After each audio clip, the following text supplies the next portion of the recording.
முருகப்பெருமானுக்கு முதலில் உருவான திருநாமம்தான் கார்த்திகேயன்.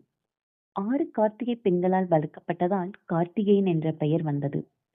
கார்த்திகை பெண்களை சிறப்பு செய்வதற்காக சிவபெருமானால் உருவாக்கப்பட்ட விரதம்தான் இந்த கார்த்திகை விரதம் அல்லது கிருத்திகை விரதம். கார்த்திகை விரத முறையானது கார்த்திகை மாதம் வரும் திருக்கார்த்திகை தினம் முதல் மேற்கொள்ளப்பட்டு பின் மாதந்தோறும் வரும் கார்த்திகை நட்சத்திரத்தில் கடைபிடிக்கப்படுகிறது.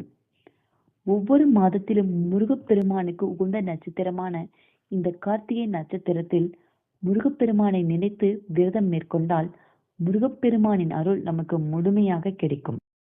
அது மட்டுமல்ல, குழந்தை வரம் வேண்டியும் நீங்க விரதம் இருக்கலாம். திருமணம் கைகூட, வீடு நிலம் வாங்க, உடல் நலம் மேம்பட நீங்க இந்த கிருத்திகை விரதம் இருக்கலாம். நீங்க கிருத்திகை விரதம் இருக்கீங்கன்னா அதற்கு முந்தைய நாளை, அதாவது பரணி நட்சத்திரம் இருக்கிற அந்த இரவு நீங்க உபவாசம் இருக்க ஸ்டார்ட் பண்ணிடணும்.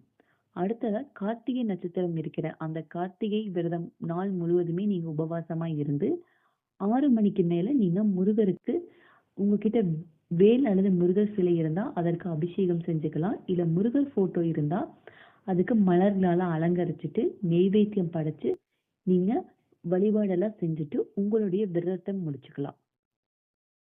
உங்களுக்கு டைம் இருந்துச்சு அப்படின்னா இந்த கிருத்திகை திருநாள பக்கத்துல இருக்கிற முருகர் கோயிலுக்கும் போயிட்டு வரலாம்.